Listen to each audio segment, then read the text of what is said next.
ये क्या से क्या हो गया मेरे मालिक।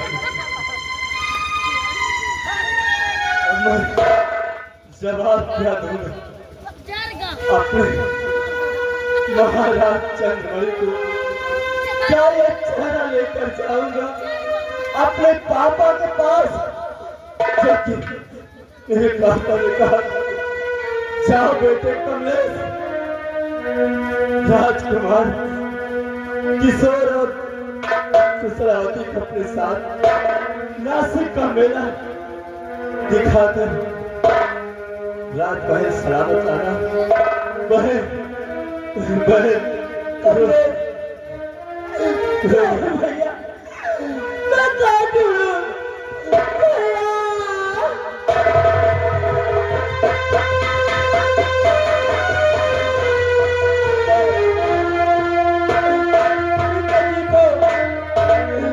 क्या जवाब दूंगी?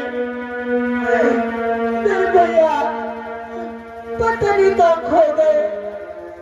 कमलेश भैया को ढूंढ के लेके आओ ना भैया।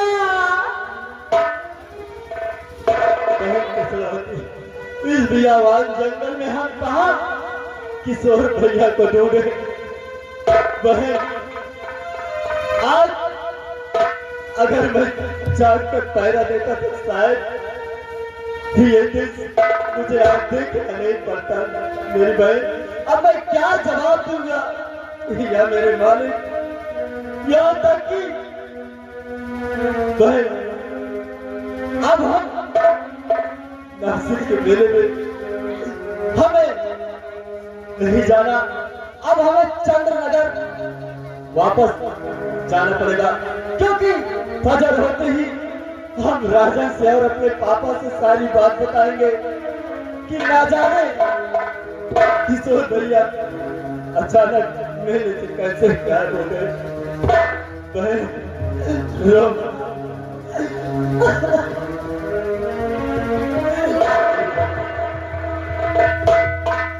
बना के क्यों बिगाड़ा रे, बिगाड़ा रे नसीबा, ऊपर वाले ऊपर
धारी के भैया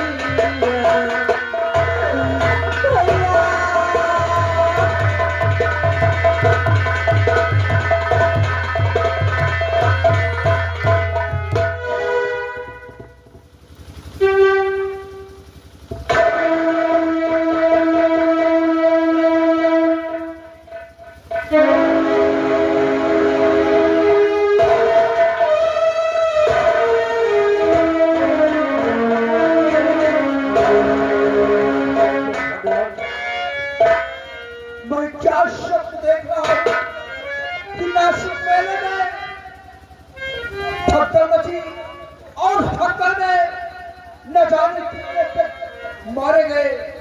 हमारे भी 3 बच्चे उसमें गए हुए हैं। न जाने हमारे बच्चों को क्या हुआ।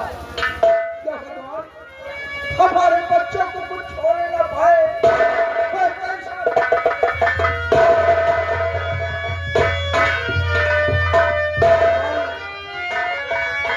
द्वारपाल इसी वक्त मंत्री जी को बुलाया गया।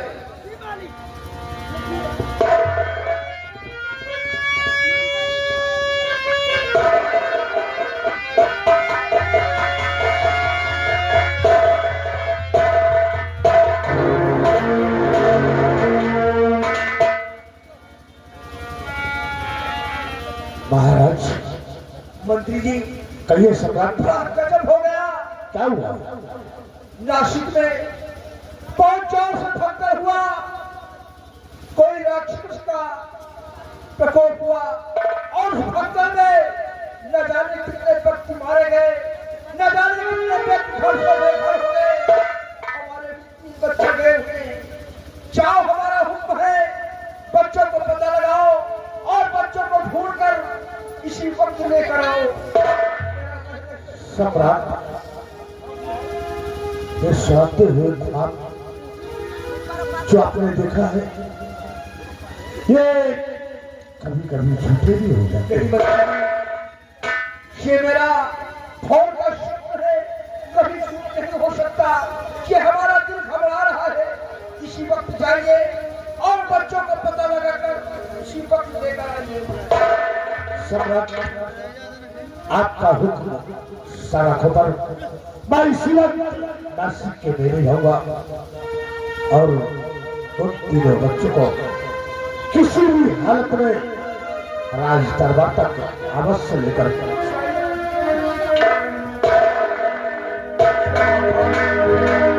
हमारे बच्चों को कुछ हो गया तो मैं क्या करूंगा। मेरे बच्चों की मदद करना। हे गंगा माँ, मेरे बच्चों की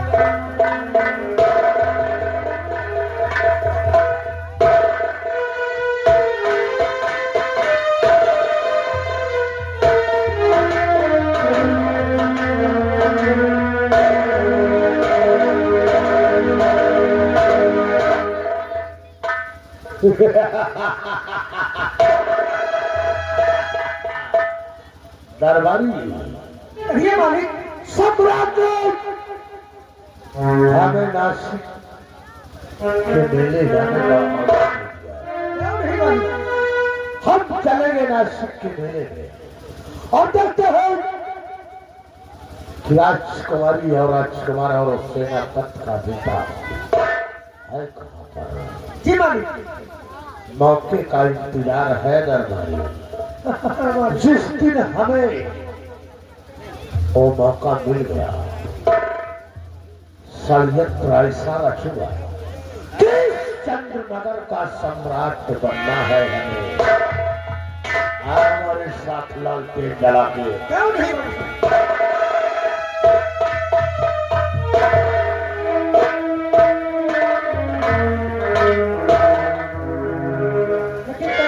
मास्टर लाइन क्या है कि कदम पुलिया पछाती रही। अब कदम पुलिया पछाती रही।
कमलेश, मुझे वो थकान से लोग थोड़ा सा आराम कर लेते हैं तो चलते हैं वहीं की तरफ। फिर जो बाबू जी को सारी बात बताएंगे कि भैया पीढ़ी से गुम हो गए।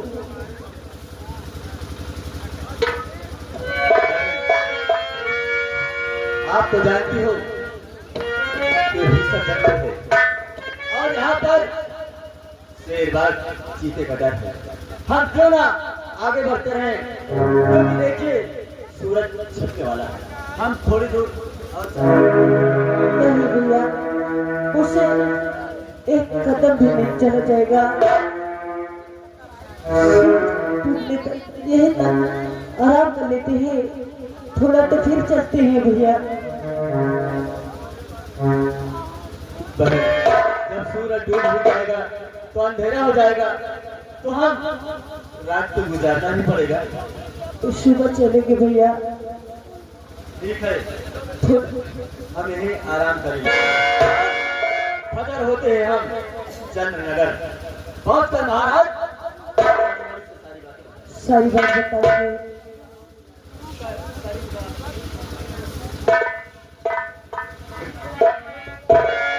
राकेश, कहाँ रह गए? अरे तुम्हें तो जानते हो कि बैग में सब सामान लेकर साथ चलते हो। लेके तो भैया इसका मतलब किशोर भैया गायब और बैग भी गायब। जो कुछ वही में पूरा सारा सामान रहा, सारा सामान मेरे खाने पीने की सामान सब पूरा वही में पूरा पेशाब रहा। समझते नहीं सामान की बात है। हाँ वही सुनो, कोई बात नहीं। देखो, हो सकता है अगर कोई दूसरा बैग बचा हो तो उसमें एक बिस्तर लाओ और एक ओढ़ने के लिए, क्योंकि बहन कुशलावती थक चुकी हैं और देखिए सूरज डूब चुका है। हम इसी बियावान जंगल में रात गुजारेंगे और फजर होते ही हम चंद्रनगर महाराज चंद्रमणि के पास पहुंचकर उनसे सारी बातें बताएंगे। इसलिए जाओ बिस्तर लाओ। बहन कुशलावती, आप चिंता न करें, हम बिस्तर का बहुत जल्द इंतजाम करें।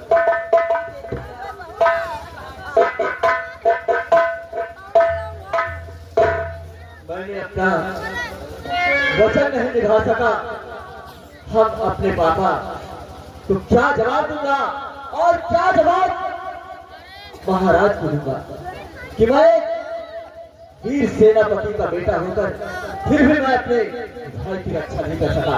अपने हाथ में ये शमशीर लेकर भी रक्षा नहीं कर सका।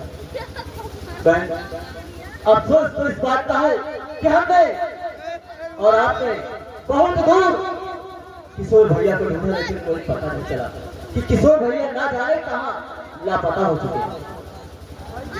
पता नहीं कहाँ लापता हो गए मेरे भैया, पता नहीं किस हाल में होंगे वो।